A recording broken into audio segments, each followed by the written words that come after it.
If I'll say I don't need anyone, I can say things to you, girl. I can turn on anyone, just like I turn on you. I gotta jump like a racer, 6 feet a night. I can do your favorites when you do whatever I like. Here I am, and you're rocking queen. And I feel a little young, but honey, I ain't naive. Here I am, you're rocking queen. Oh yeah, I beat so much, but honey, I beat up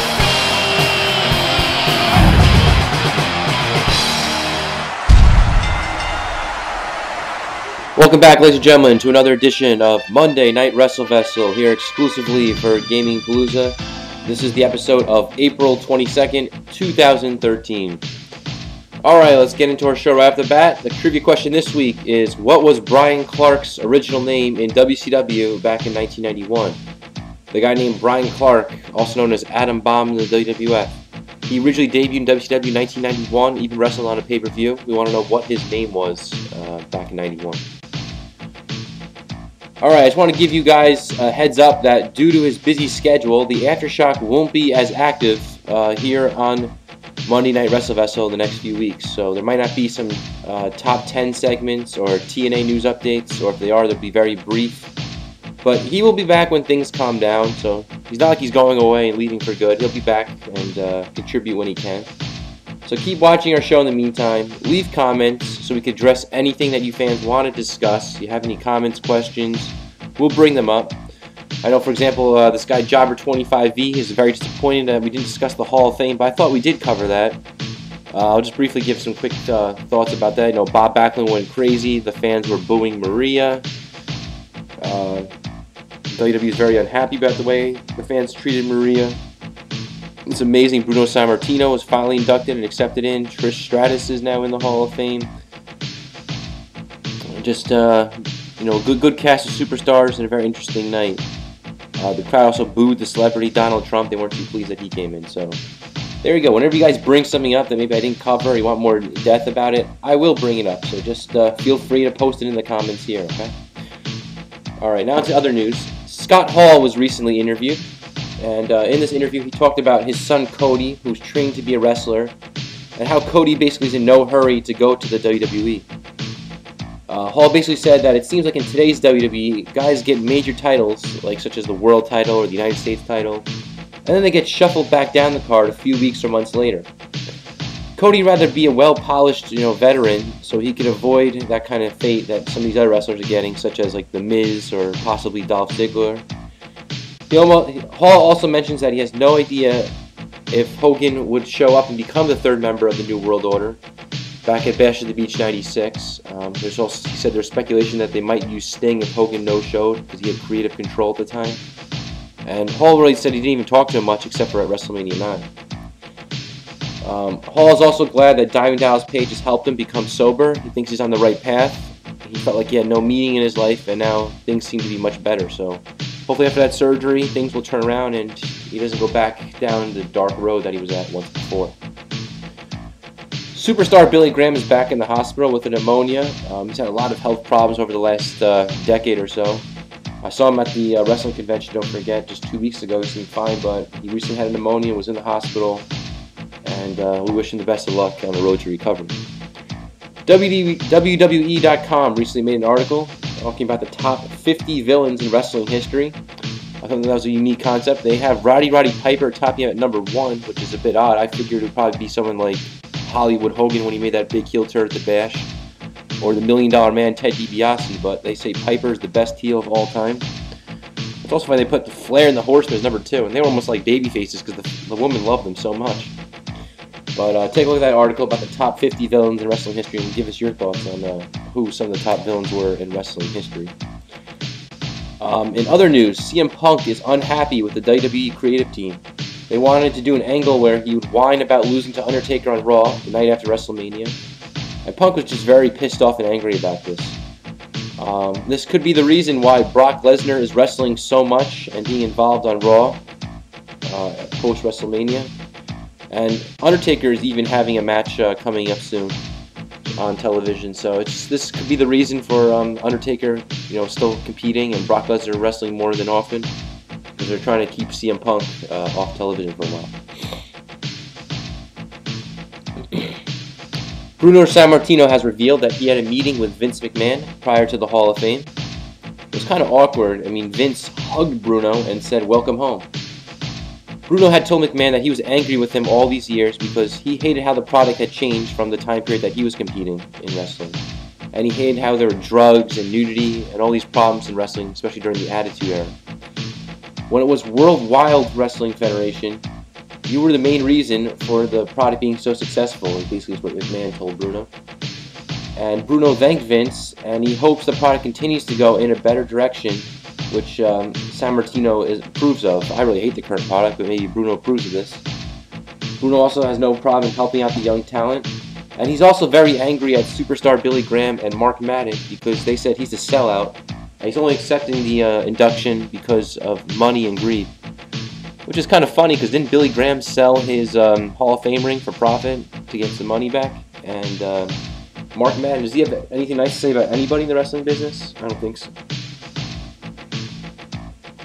Referee Jimmy Corderos is writing a book. He mentioned he'll even include a chapter about the Owen Hart incident. His wife's the one who basically talked him into writing it. She said, "You probably have a lot of good road stories and things going on," and he thought people wouldn't be interested in that, but after pitching his idea, it seems like he's going to go ahead with the book. And it's still morbid for him, reliving that Owen Hart incident when he fell over the edge 99. And he was so close to getting hit by him, and just watching a guy die in the ring was just very, very disheartening. Brian Christopher was arrested this past week with a DUI. Is Jerry Lawler going to bust him out of jail? Who knows? Mo from Men on a Mission is looking to get medical help from WWE, but he has been denied up to this point. He's mad because WWE's made an effort to help those like Scott Hall and Sonny, and Mo really needs a new kidney, but WWE is not going to help fund him, at least not now. Shawn Michaels is scheduled to make some live WWE event appearances in Utah and Alberta, Canada in late May. Maybe there'll be even more tour dates coming up, but he'll schedule to be at those locations. I'm guessing just doing interviews, promos, or managing or something. I don't think he's going to be wrestling. Big Bully Busick wrestled his last match at the age of 58 at an indie show this past Friday night in his hometown of Virginia. We wish Big Bully Busick the best in his future endeavors or whatever he does after the wrestling business. Maybe he'll still be involved, but just not wrestle anymore. Ryback appears to be turning heel, as on a recent episode of Raw, he attacked John Cena, and then this past week, The Shield gave Cena a 3-on-1 beatdown while Ryback just stood there. I don't really think Ryback is a threat to the WWE Championship, but we'll see what happens there, and they're probably going to have a title match at the next pay-per-view. Justin Gabriel won a 10-man battle royal on the program's WWE main event to become #1 contender to the Intercontinental title, which is worthless at this point since it's not even defended at WrestleMania. But that's what's going on in that. WWE has been very bad lately at bookings. Crowds have been very unhappy with the way things are going. They're trying to entertain themselves, as you saw on that Raw after WrestleMania. And Fandango getting very over, as I heard he's now number 44 on the chart of music in the UK. They said this is the first time they've had a wrestling music that high since Hacksaw Jim Duggan's song on the 1993 WrestleMania album. We should take a listen to that. It was so funny. Okay, so on this Thursday's TNA Impact, we came from Corpus Christi, Texas, American Bank Center. And once again, they had a pretty big crowd. It's the same crowd they had the week before. Impact started off with a memorial screen for those injured and lost during the Boston Marathon. The first match that we had on TNA Impact was Kurt Angle versus Bischoff and Briscoe. This match was actually pretty good, up until the Aces and Eights interfered, of course, which was quite expected. I mean, that was predictable. There was a cool spot where Kurt Angle did a German suplex, but it wasn't just any German suplex, it was a double German suplex, which is pretty insane.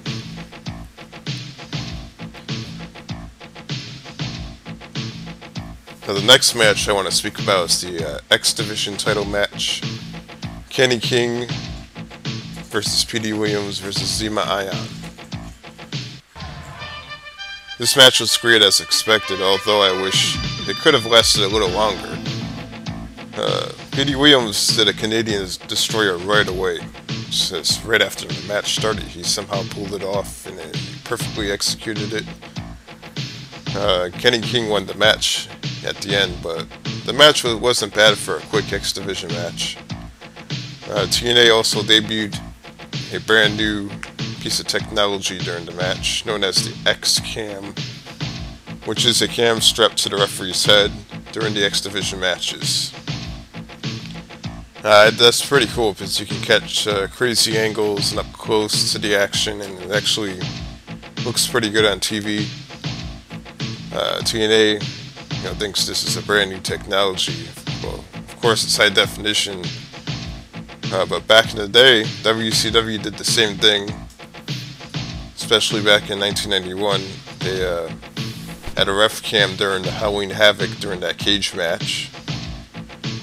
And WCW also did that a few other times as well. So basically this is like an updated high definition version of what WCW did back in the day.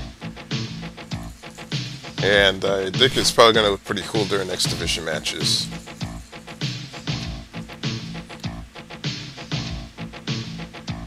Now while this week, just like most weeks, seemed like they focused more on Aces and Eights, they actually focused more on AJ Styles this week, whether he's going to be a good guy, a bad guy, whether he's joining Aces and Eights, whether he's joining Bad Influence, joining TNA, nobody knows where he's going.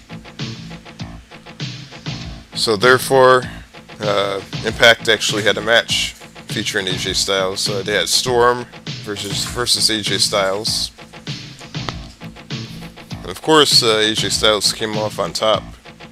And he still portrayed his dark character, came out looking a little disgruntled. And Kaz and Daniel, for some reason they think that AJ Styles was on their side. They think that AJ Styles joined Bad Influence. So they came out to congratulate AJ Styles. And Aces and Eights actually came in. They attacked Storm, they attacked Kaz, Daniels. And AJ Styles just simply walked right out of the ring and left. The Aces and Eights didn't even touch AJ Styles because they're pretty confident that they're going to somehow get AJ Styles to join Aces and Eights. I don't know how that's going to happen. I think this is basically the same exact storyline with Sting and NWO back in the day. Except now, of course, it's not Sting and NWO, it's AJ Styles and Aces and Eights. So we don't know where it goes from here, but if you tune in next week, we're going to have a live show for TNA Impact. We'll find out where things go. And on June 2nd, I will be attending a WWE House Show, so hopefully I can get footage from that house show at the Poughkeepsie Mid-Hudson Civic Center. And we will see if we can present that footage here on a future episode of Monday Night Wrestlevessel. Alright folks, now I'm going to go over the trivia answer of the week. The question back then was, last week was, who did Kurt Angle debut against in the WWF? And the answer was Shawn Stasiak was the individual who Kurt Angle debuted against. And this match took place at Survivor Series of 1999. So Shawn Stasiak, or Meat, or Planet Stasiak, whatever you want to call him, he's the guy who faced Angle. Also, folks, I've been giving news that the Aftershock will be attending a WWE House Show at the Mid-Hudson Civic Center on June 2nd. There's a good possibility you might get photos or short video clips that will be shared exclusively on this show when that happens. So don't forget, the Aftershock will be there in just a little bit over a month away. And now, finally, our Wrestler of the Week is going to go out to Big Bully Busick. We're going to honor him because he's now retired from professional wrestling. And he's going to say, now the WWF's got a real bully. Big Bully Busick, your Wrestler of the Week. Alright folks, stay tuned for more Monday Night Wrestlevessel in the coming weeks and months. And if you want to contribute again, just feel free to post messages right here live on our Gaming Palooza page. Have a good night, everybody.